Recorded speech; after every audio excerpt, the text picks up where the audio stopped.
Olá, meu nome é Luísa Trindade Vieira, eu sou aluna do 5º período de Medicina da Faculdade de Ciências Médicas de Minas Gerais e hoje eu apresentarei o trabalho Propedêutica Pré- e Pós-Operatória que foi desenvolvido juntamente com Luciana Magalhães de Azevedo, Marcela Carneiro Rabelo, Maria Eduarda Xavier, Marina Oliveira de Moraes, Natália Fonseca Gontijo, Natália Lanza Bagno, Olívia Mendonça Nunes, Paula Santos Coelho, Rafaela Silveira Lana, Sara Alice Balesteros, Sara Correia Costa, Sofia Perrupato Dairel e Thaís Marçal Gonçalves.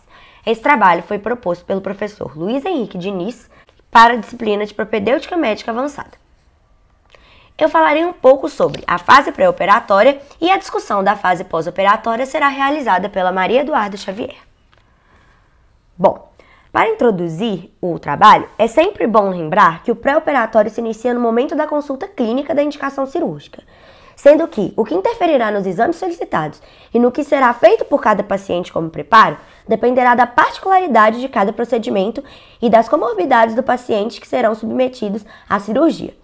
E é sempre válido relembrar que mesmo em procedimentos de urgência, que foram destacados aqui com esse ponto de exclamação na tabela à direita, é necessário a avaliação do paciente e o preparo para a entrada no bloco em vista de reduzir o risco anestésico cirúrgico. A respeito dos aspectos gerais do pré-operatório, assim como já foi abordado anteriormente, ele se inicia na consulta clínica de indicação cirúrgica, onde é feita a coleta da história clínica e o exame físico. Caso o profissional perceba que há alguma doença presente, já existente, deve ser feito um acompanhamento multidisciplinar para reduzir o risco de complicações. Além disso, faz parte de todo pré-operatório, com exceção dos pacientes em estado de urgência, a avaliação psicológica do paciente em busca de observar se o indivíduo possui alguma contraindicação para ser operado. Além disso, é necessária a explicação do procedimento, o que será feito e por que ele foi indicado, além dos cuidados que devem ser tomados no pós-operatório para ver se o paciente está disposto a ser submetido por esse procedimento. Ao se indicar um procedimento para um paciente, nós devemos sempre saber as classificações e estratificações de risco cirúrgico, tanto pelo procedimento quanto pela condição clínica do paciente, sendo que, ao se tratar do procedimento, temos uma classificação por porcentagem que avalia menor de 1% como baixo risco, sendo eles cirurgias superficiais, mama, dentária, tireoide, ocular, reconstrutiva, carótida, assintomática, de stent ou endarterectomia, ginecológica menor, ortopédicas cirúrgicas e reconstrutivas urológicas menores, que é a mais conhecida como a raspagem de próstata. Além das de risco intermediário, que são classificadas de 1 a 5%, que temos a intraperitoneal, a carotite sintomática, a angioplastia periférica, aneurisma endovascular, neurológicas maiores, cabeça e pescoço, ortopédicas maiores, que são as de quadril e coluna, urológicas e ginecológicas maiores, transplante renal e intratorácica menor.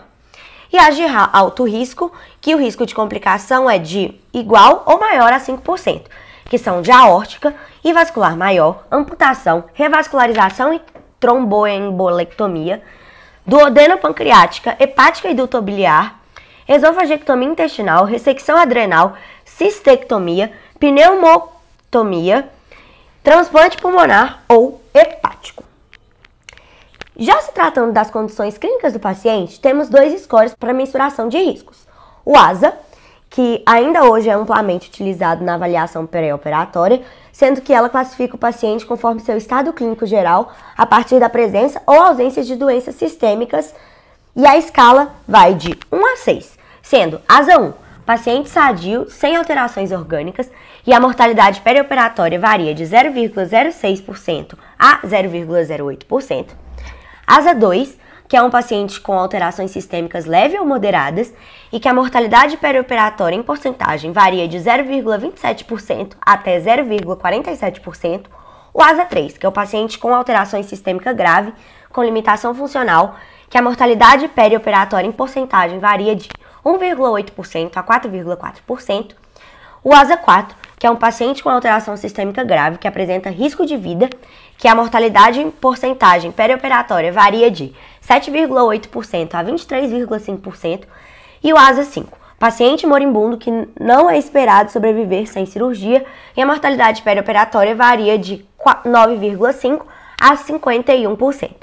Além disso, temos o ASA 6, que é aquele paciente que já sofreu morte cerebral declarada e os órgãos estão sendo removidos para o propósito de doação.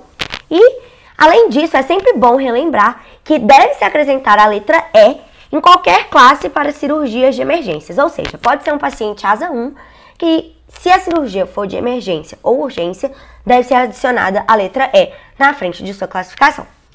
Essa classificação, depois de feita, ela é jogada numa tabela que analisa os exames pré-anestésicos mínimos recomendáveis para aquela classe.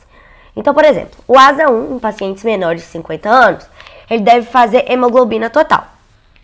O ASA 2, qualquer idade deve fazer hemograma total, hemoglobina e exames de acordo com a sua doença. E assim varia de acordo com a tabela que está apresentada à direita. Já o METS analisa a capacidade funcional do indivíduo, que é um dos mais importantes determinantes de risco cirúrgico, sendo em especial para eventos cardiovasculares, pois ele avalia uma relação de idade, função pulmonar, estado cardiometabólico e fragilidade em idosos por meio de perguntas sobre atividades do dia a dia e atividades físicas em geral. Com isso, é classificado em capacidade funcional baixa, de 1 a 4. É o paciente aquele que consegue comer, vestir, ir ao toalete, anda dentro de casa, anda num plano de 4 a 5 km por hora. Capacidade funcional moderada, que é aquele que varia de 4 a 10, que são aqueles que fazem atividades de subir 2 andares de escada ou subir rampa de trabalho pesado em casa, mover móveis, esfregar o chão. E os pacientes com capacidade funcional alta, que são os acima de 10, que são aqueles que participam de esportes extenuantes, como natação, futebol e tênis. E essa classificação de METS, assim como do ASA 1 e 2, podem ser jogadas nessa tabela que tem a idade menor que 40 anos e maior que 40 anos, e tem a classificação de cirurgia de risco, de baixo risco, risco intermediário e alto risco, que é aquela relacionada ao procedimento cirúrgico e não da condição clínica do indivíduo em si. E aí é colocado os pacientes com ASA 1 a 2 e capacidade funcional menor que 4 no METS, menores que 40 anos e que vão realizar cirurgia de baixo risco, não é necessário solicitar exame. Com cirurgia de risco intermediário, é necessário solicitar esses que estão na tabela à direita e assim vai. Bom, a partir da análise dessas tabelas, nós podemos perceber que a propedêutica pré-operatória ela é variável e que os indivíduos que apresentam maiores comorbidades, que são descompensados e instáveis hemodinamicamente, eles merecem uma atenção especial antes do início dos procedimentos. E para isso, temos a propedêutica realizada obrigatoriamente nesses casos, que envolve hemograma completo, coagulograma, eletrocardiograma, radiografia de tórax, glicemia, ureia e creatinina e sódio e potássio.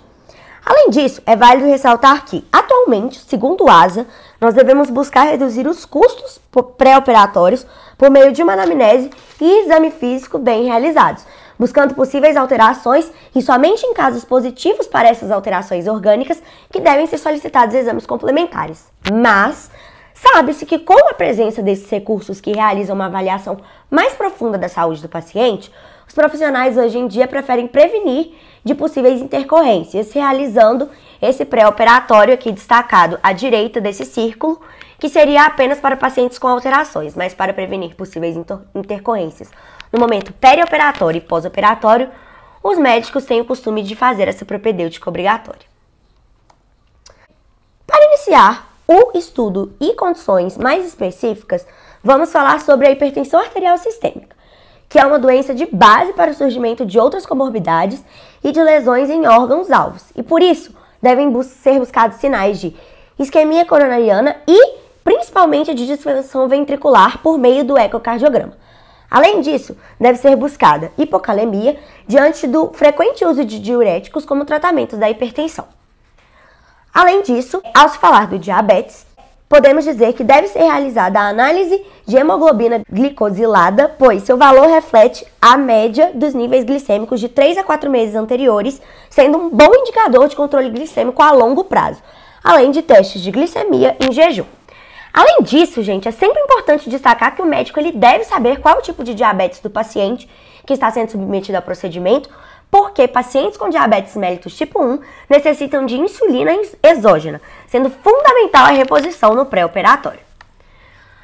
Ao se falar de doenças cardiovasculares, é sempre bom dizer que o eletrocardiograma ele deve ser solicitado em pacientes com esse tipo de doença, sendo em homens maiores de 45 anos e mulheres de 50 anos, que possuem doença coronariana, insuficiência cardíaca descompensada, histórico de arritmia ou de valvulopatias graves. Além disso, pede-se o Doppler venoso para risco de trombose em membros inferiores e suspeita de trombose venosa profunda ou tromboembolismo pulmonar. A gasometria arterial ela é solicitada em casos de suspeita de tromboembolismo pulmonar e verificação de hipoxemia dos pacientes. O TP e KTPP são necessários em cirurgia cardíaca ou torácica, cirurgia com perda maior que 2 litros de sangue, com risco dessa perda, e cirurgia intracraniana. Além disso, o raio-x de tórax é necessário caso o paciente apresente alterações no exame físico do aparelho respiratório, suspeita de cardiomegalia em pacientes idosos acima de 60 anos e suspeita de pneumonia ou tromboembolismo pulmonar.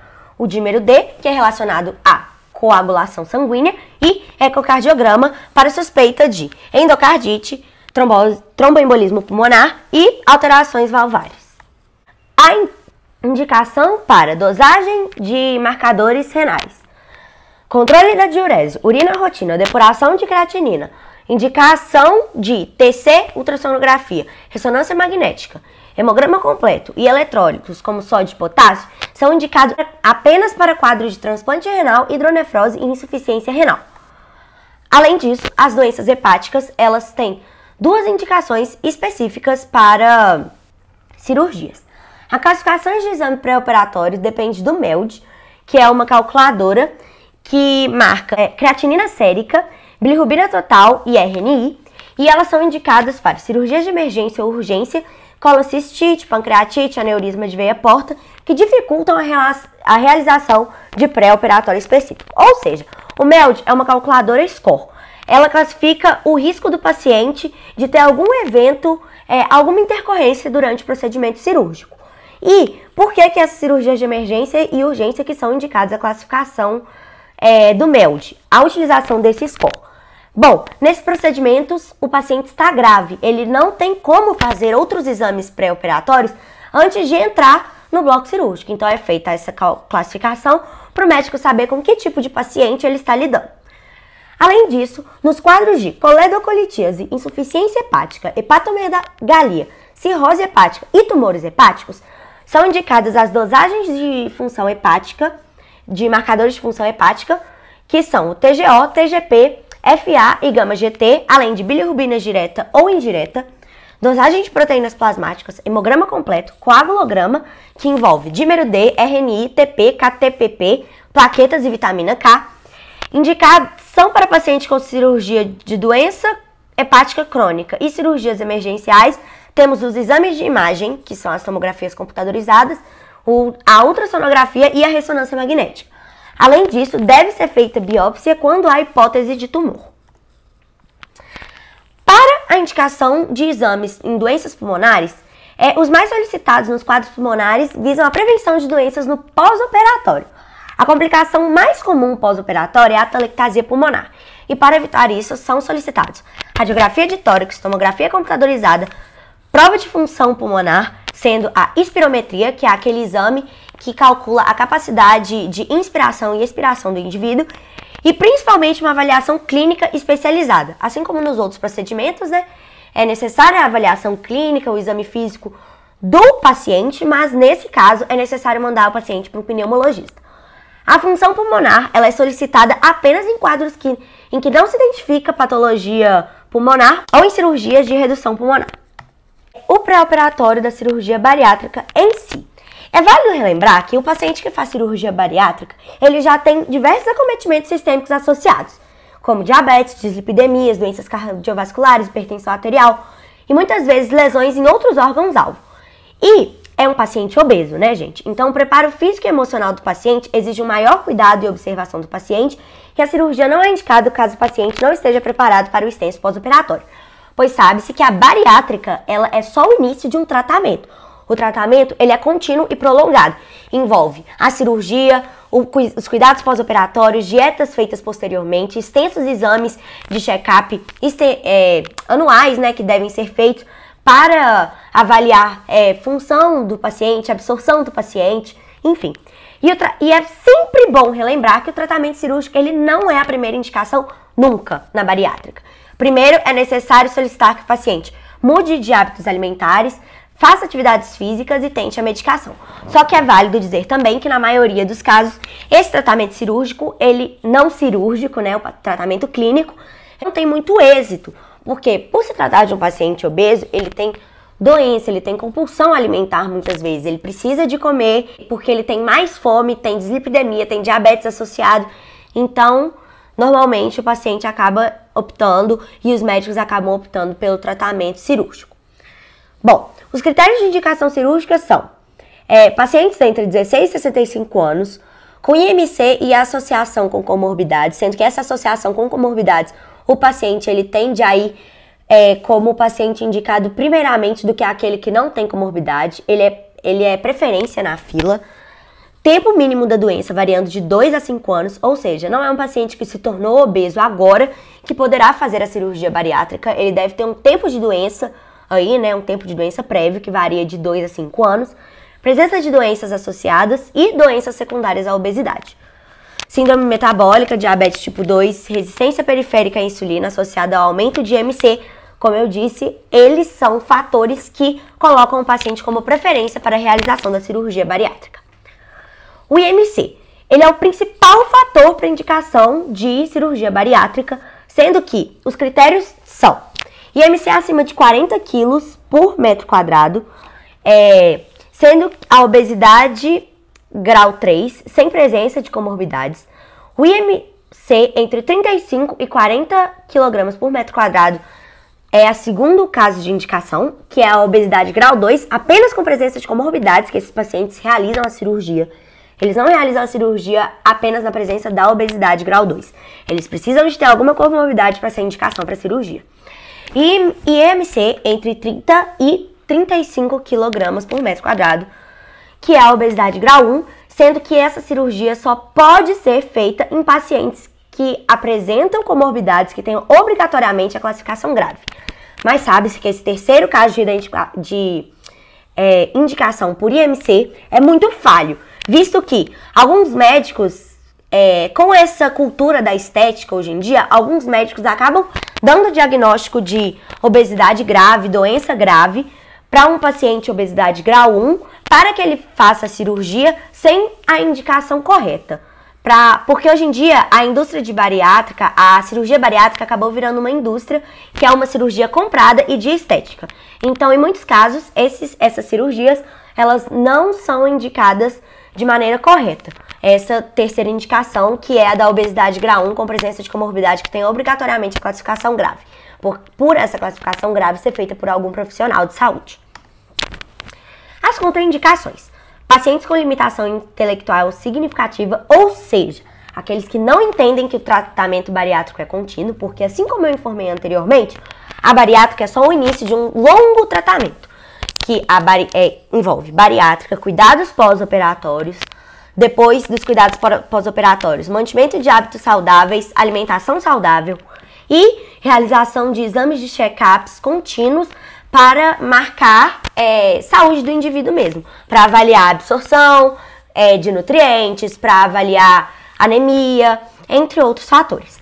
Paciente sem suporte familiar adequado, ou seja, aquele paciente que não tem suporte familiar para um pós-operatório eficaz, ele não é indicado para o tratamento cirúrgico, com quadro de transtorno psiquiátrico não controlado. Aqui está demarcado com um ponto de exclamação, porque pacientes psiquiátricos controlados são sim indicados para o tratamento, mas eles têm que ter comprovação da psiquiatria e da psicologia que eles estão sendo tratados e que eles estão controlados. Pacientes com transtornos psiquiátricos não controlados não são indicados. E pacientes alcoólatras com uso contínuo de drogas ilícitas e doenças genéticas. Esses pacientes eles são contraindicados não só na bariátrica, mas em outras cirurgias também. Bom, os exames pré-operatórios, então, da bariátrica, além dos já citados anteriormente como obrigatórios, são polissonografia, Doppler scan venoso, ultrassonografia endovaginal em caso de paciente feminino, do sexo feminino, eletrocardiograma, endoscopia, ultrassom, tomografia computadorizada, dosagem de ALT e AST, lipidograma e hemograma completo, dosagens de vitamina B1, B12, D, folato e ferro. Essas vitaminas são muito importantes porque se elas já são baixas num paciente que vai ser submetido à cirurgia bariátrica, elas têm que ser repostas, porque pacientes de pós-operatório de bariátrica costumam ter como intercorrência, como complicação a baixa de B1, B12, vitamina D, folato e ferro. Bom, agora eu passo a palavra para Maria Eduarda Xavier, que vai discutir um pouco sobre a fase pós-operatória de qualquer procedimento e da cirurgia bariátrica. Agradeço a atenção de todos. Tchau, tchau. Olá, meu nome é Maria Eduarda Xavier e, assim como a Luísa, também sou acadêmica do 5º período da Faculdade de Ciências Médicas de Minas Gerais. Vou continuar a apresentação a partir de agora, abordando primeiramente a propedêutica pós-operatória geral e bariátrica. A conduta pós-operatória é também de responsabilidade do paciente, que deve seguir à risca as orientações passadas pelo médico para a otimização do resultado. Mas é principalmente de responsabilidade do médico, cujos cuidados devem se iniciar ao final da cirurgia. Deve-se atentar principalmente ao nível de dor do paciente, ao balanço hídrico, ao equilíbrio hemodinâmico, às vias respiratórias, à ventilação, ao estado de consciência, às cicatrizes e se drenos e catéteres estão funcionando. Além disso, pacientes costumam retornar confusos da anestesia e deve-se atentar especialmente ao delírio em idosos, principalmente os que apresentam demência, visto que retarda a alta e aumenta o risco de óbito.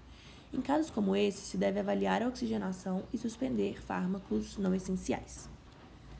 A respeito da dor após um procedimento cirúrgico, é um processo individual, com influências culturais, sociológicas, de personalidade, além de ter se notado uma tolerância maior à dor em pacientes com quantidade elevada de endorfinas e norepinefrinas no líquor. Entretanto, também se relaciona ao tipo de procedimento realizado e à qualidade do serviço prestado. Está principalmente relacionada ao local da cirurgia, mais do que à gravidade do procedimento. Como podemos ver na pirâmide à esquerda, as com maior nível de dor são as torácicas, seguidas de abdominal superior, abdominal inferior, ortopédicas e periféricas. A dor costuma ser mais intensa nas primeiras 24 a 36 horas, e o seu controle, que é focado na redução do incômodo, é feito com o paciente consciente, tanto se em UTI quanto se em ambiente domiciliar. Dessa forma, é possível minimizar manifestações fisiológicas, como imunossupressão, diminuição da perfusão, aumento do consumo de O2, do trabalho cardíaco, alteração respiratória, dentre outros. Farmacologicamente, a primeira escolha são os opioides, por via oral ou parenteral. Em pacientes que não possuem doença renal, a gente pode também administrar anti-inflamatórios não esteroidais em intervalos regulares, que isso faz com que reduza a dose dos opioides. Além disso, associado à anestesia geral, são comumente utilizados bloqueadores peridurais, visto que eles diminuem o catabolismo nitrogenado e a consequente liberação de hormônios do estresse e repercussões pulmonares. E isso leva a um melhor pós-operatório.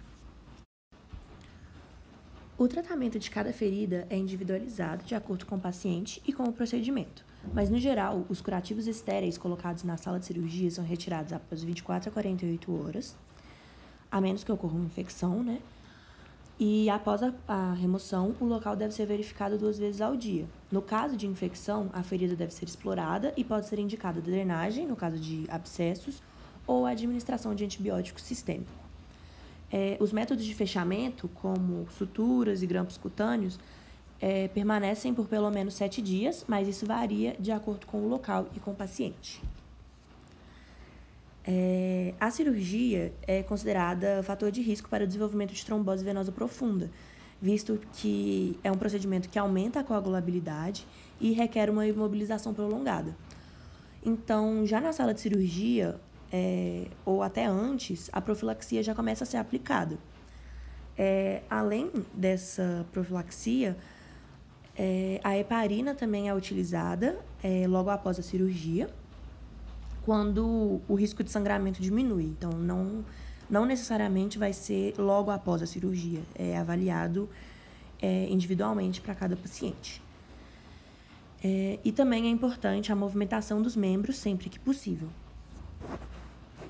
A febre pós-operatória pode ocorrer como uma resposta ou inflamatória ou hipermetabólica.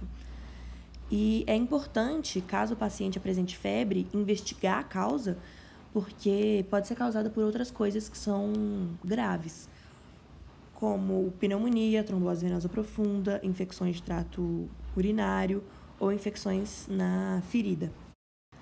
A retenção urinária e a constipação intestinal são comuns devido a medicamentos, os anticolinérgicos e opioides, a imobilidade e a menor ingestão oral. É importante, então, monitorar o débito urinário do paciente, além da hidratação, e iniciar a deambulação pós-operatória precocemente. Caso a cirurgia realizada não seja gastrointestinal e o paciente necessite, pode também ser realizada a administração de laxantes e estimuladores. E, além disso, pode-se também minimizar o uso dos fármacos que causam esses problemas. No pós-operatório, além dos cuidados já citados, é importante estar atento a possíveis complicações, visto que elas vão aumentar o risco de reoperação e de mortalidade. A incidência, ela precisa ser um pouco mais estudada, mas estima-se taxa entre 5,8% e 43,5% nos primeiros 30 dias e uma mortalidade entre 0,79% e 5,7%. Isso vai variar de acordo com o tipo de cirurgia e com a gravidade da complicação. Além disso, no caso de múltiplas complicações, tem um aumento de 7,2 vezes na chance de mortalidade.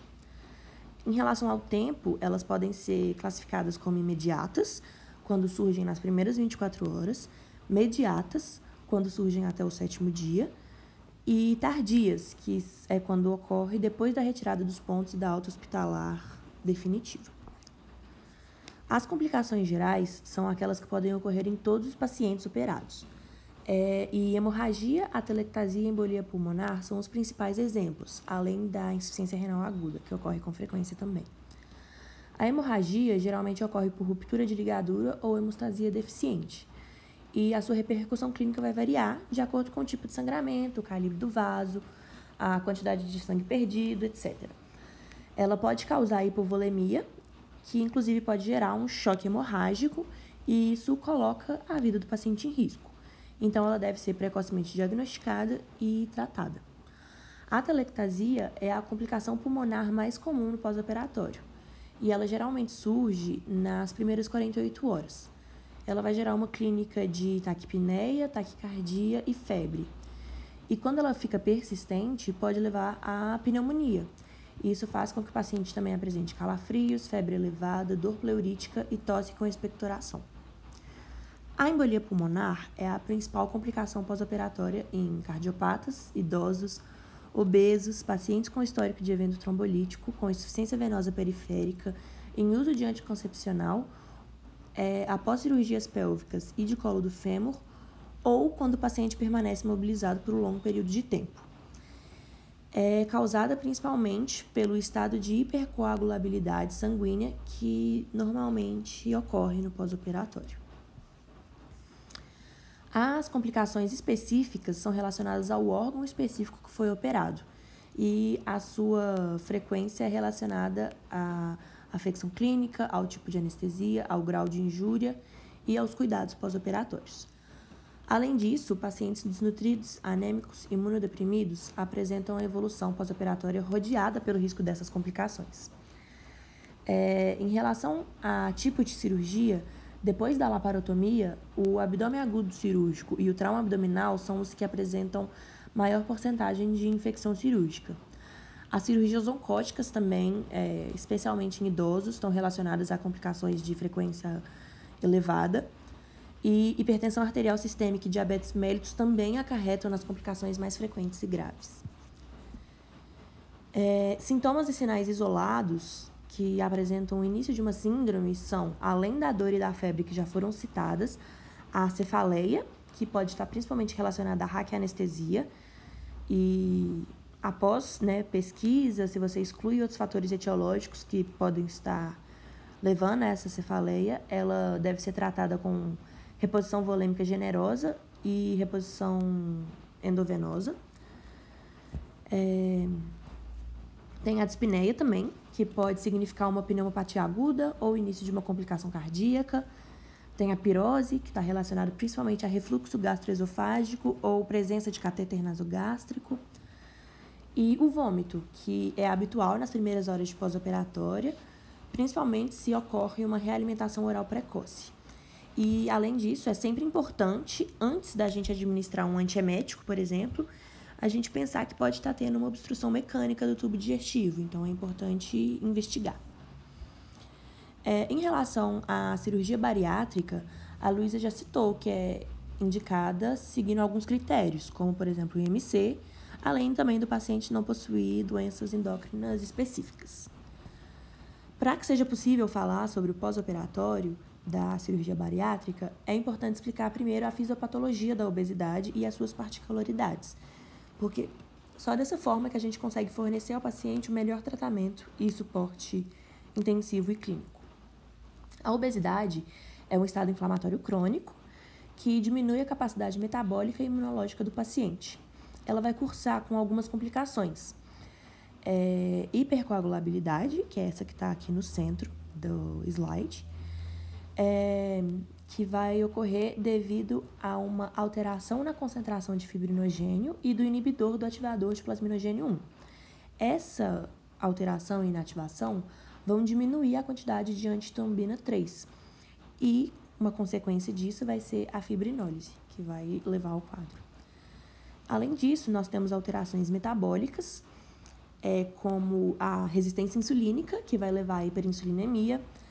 A hiperinsulinemia vai aumentar a retenção renal de sódio, que vai ativar o sistema nervoso simpático e que vai aumentar a reatividade vascular. Além disso, também temos a intolerância à glicose, a dislipidemia e a hiperuricemia. Também ocorrem alterações imunológicas, que são principalmente o aumento de TNF-alfa e de IL-6, que são pró-inflamatórios, além da alteração na mobilidade e na ativação de neutrófilos.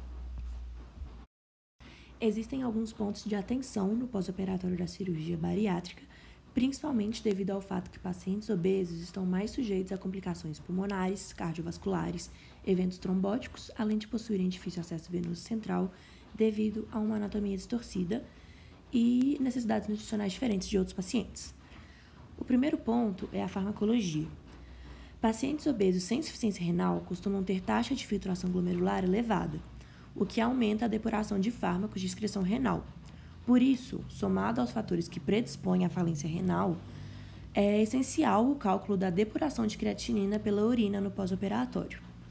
Em relação às doses medicamentosas, o acúmulo de fármacos lipofílicos no tecido adiposo altera o volume de distribuição. Por isso, no caso desses pacientes, é necessário aumentar a dose para atingir o mesmo efeito. Essa dose vai ser calculada pelo peso corporal atual. Já os medicamentos hidrofílicos, eles vão penetrar fracamente nesse tecido adiposo. Então, eles vão estar mais relacionados ao peso corporal ideal, que vai ser calculado subtraindo 100 da altura do paciente, ou pelo peso corrigido, que é a soma de 40% do excedente do peso ao peso ideal. Nesses casos dos medicamentos hidrofílicos, é importante ressaltar que, caso o cálculo desses medicamentos seja feito por meio do peso atual, isso pode levar a uma intoxicação medicamentosa nesse paciente. Então, é um ponto que merece atenção. Já sobre o sistema respiratório, geralmente o paciente obeso apresenta doença pulmonar obstrutiva.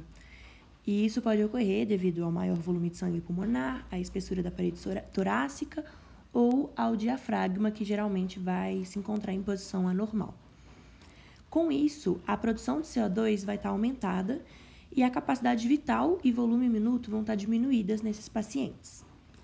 Além disso, como esse paciente geralmente possui uma anatomia cervical alterada, a intubação traqueal fica dificultada e ele também possui um maior risco de broncoaspiração. Esse é um problema, porque cerca de 7,3% dos pacientes vão necessitar de intubação no pós-operatório de cirurgia bariátrica. A restrição pulmonar, ela também pode persistir por até 2 semanas, e isso vai aumentar ainda mais o risco de complicações brônquicas, como a atelectasia e infiltrado broncopulmonar.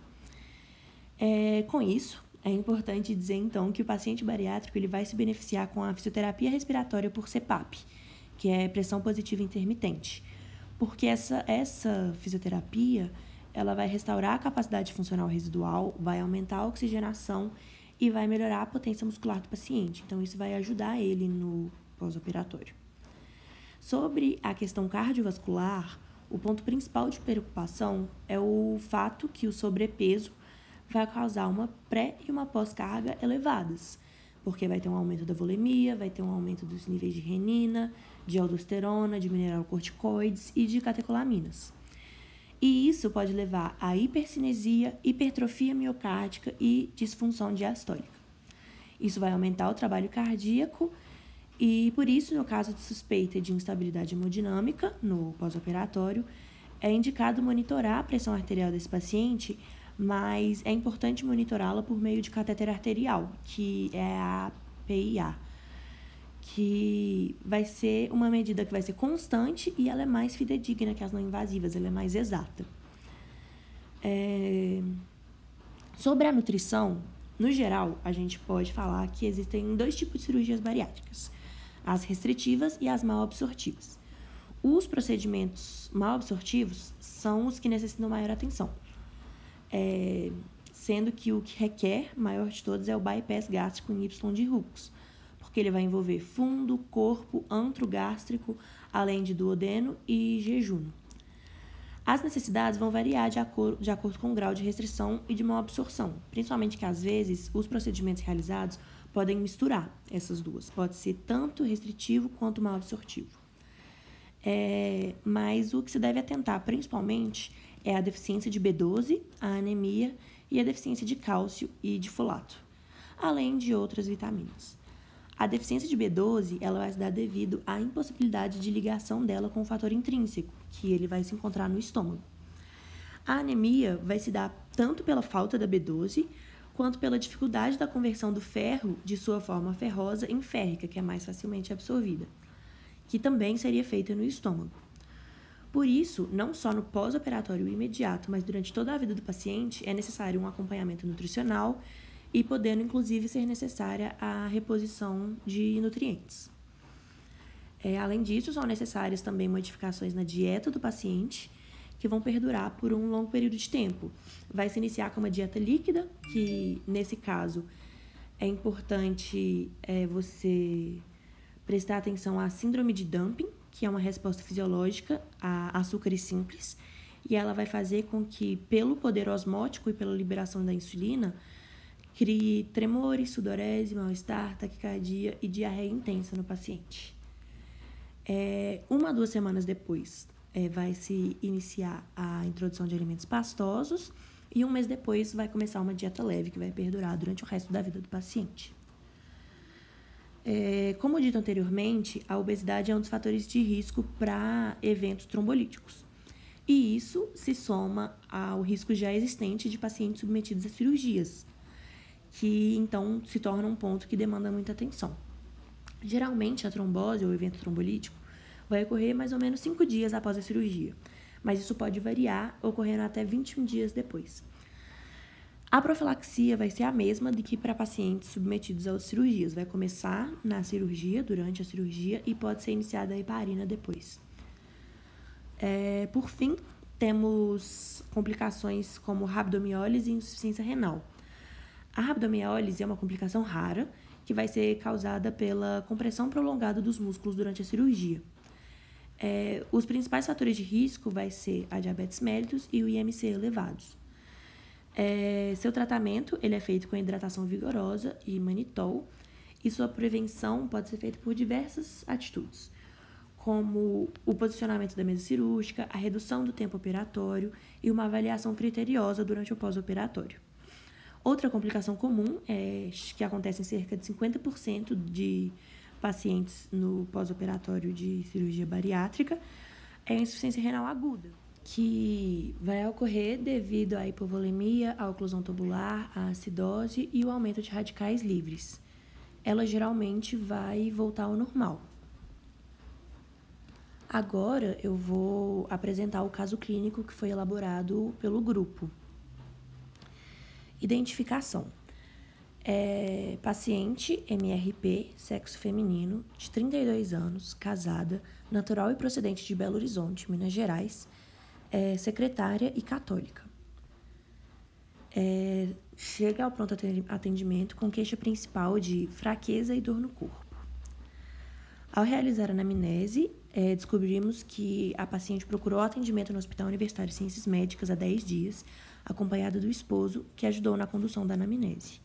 A paciente apresenta confusão mental, astenia, dispneia aos pequenos esforços, sonolência, paresia, parestesia e dor persistente de intensidade síncrona nos membros inferiores, além de náusea, hiporexia e depressão iniciada há 30 dias. Ela era obesa, possui IMC de 42 e passou por procedimento de cirurgia bariátrica restrito desabsortiva, bypass gástrico em Y de Hooks, há 6 meses, com perda de peso de 22 quilos. Seu IMC atual é de 33,6. Na anamnese especial, o paciente relata episódios de dores de cabeça, mas nega alterações no ouvido, olhos e garganta, episódios de palpitação cardíaca ao longo do dia, redução de memória recente, perda de cabelo nos últimos 30 dias, hiporexia e náuseas, hábito tostinal a cada 3 dias de consistência endurecida, astenia, dispneia aos pequenos esforços, nega alterações urinárias e apresenta paresia, parestesia e dor nos membros inferiores. Sobre antecedentes familiares, possui pai de 60 anos e portador de hipertensão arterial sistêmica, mãe de 61 anos, portadora de diabetes mellitus tipo 2 e irmã obesa. Sobre os hábitos de vida, ela come doces e frituras com frequência, não realiza atividades físicas e nega o uso de álcool, de tabagismo ou outras drogas.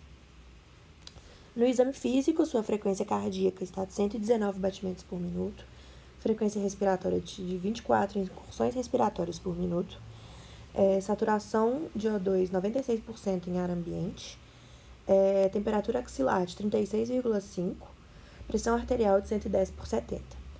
Pesa 86 quilos, mede 1,60, tem MC de 33,6, se apresenta em regular estado geral, lúcida e orientada no tempo e espaço, hipocorada, uma cruz em 4, desidratada, também uma cruz em 4, anictérica, cianótica e edemas em membros inferiores de uma cruz em 4.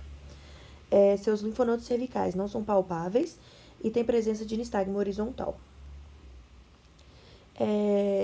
O aparelho respiratório possui sons respiratórios normais, sem ruídos adventícios, expansibilidade preservada bilateralmente, frêmito uniformemente palpável e som claro pulmonar.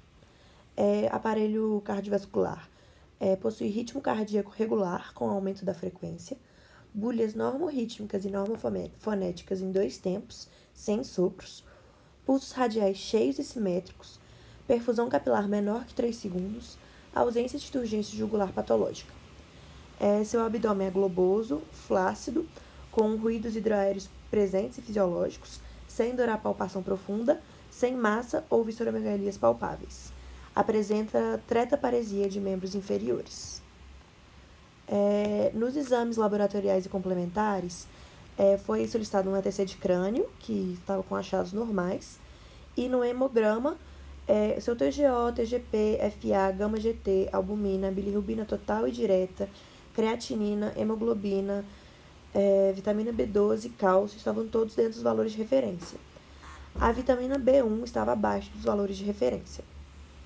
Com isso, podemos tomar como principal hipótese diagnóstica a beriberi.